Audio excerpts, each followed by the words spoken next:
Меня зовут Лера, и я вокалистка и соавтор песен группы Aftermoon, на канале которой вы сейчас находитесь. Не так давно, сидя за чашечкой чая, мы с ребятами вновь услышали вопрос о том, когда же новый музыкальный материал, почему так долго. И тут нам в голову пришла интересная мысль. Ведь весь музыкальный процесс можно сравнить с огромным необъятным айсбергом, где слушателю видна только его верхушка, а все остальное скрыто от посторонних глаз. Мысленно вернувшись на несколько лет назад, не настолько назад, во времена, когда мы были всего лишь слушателями и о мире музыки узнавали лишь из интернета, из глянцевых журналов, мы поняли. Мы знали лишь то, что нам показывали, а хотелось знать больше. Как создается все то, что мы видим в итоге? Фото, видео, концерты и репетиции.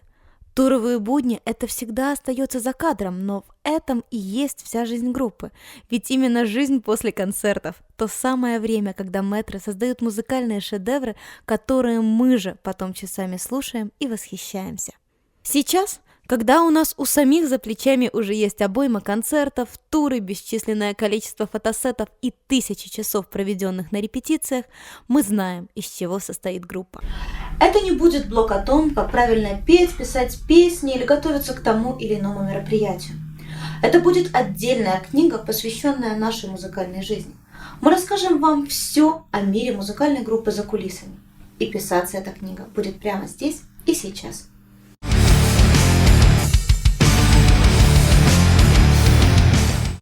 Слова съемки, видео, клип постоянно звучат у разных групп. Мы тоже не исключение и долго думали и вынашивали идею нашей сюжетной работы. Получилось все довольно канонично. Новый год! Время волшебства! Праздники. Весь мир отмечает наступление Нового года, поедая бесчисленные запасы оливье и выпивая годовой запас спиртного. А тут мы, бегающие по заснеженным лесам в поисках подходящей локации. Так начиналась реализация нашей идеи. У нас было 2 главных героя, 75 альтернативных концовок, 5 музыкантов в группе, полсалонки кокаина и целое множество сценариев всех видов и направлений. Топоры, а также кинжалы, факелы, ящик пива, пинта чистого сарказма и 2 дюжины дымовых шашек. Не то чтобы это был необходимый запас для клипа, но если собрался снимать, трудно остановиться. Единственное, что вызывало у меня опасения, это басист. Ничто в мире не бывает более беспомощным, безответственным и порочным, чем пассивные зомби. Я знала, что рано или поздно мы перейдем и на это. Мы прекрасно понимали, что снимать вне павильона это будет нелегко. Работа при минусовой температуре, групповые съемки ночью в дождь – все это добавляло пикантности в процесс. Но одна деталь изменила все, и случилось это даже не на самих съемках, а непосредственно перед ними. Автобус, который был предварительно арендован, являлся нашим пунктом обогрева, перевозчиком съемочной команды, еды, генератора и всех остальных полезных вещей, внезапно застрял в лесу.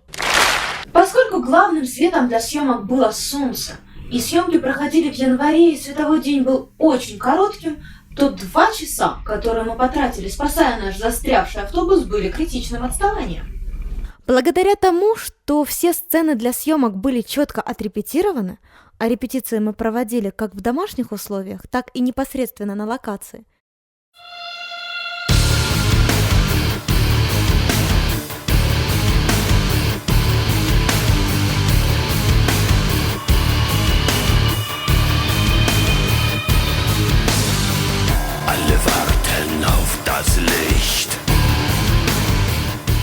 и вся команда сработала максимально слаженно и точно, мы смогли нагнать недостающее время и уложились в изначально запланированный режиссерский план.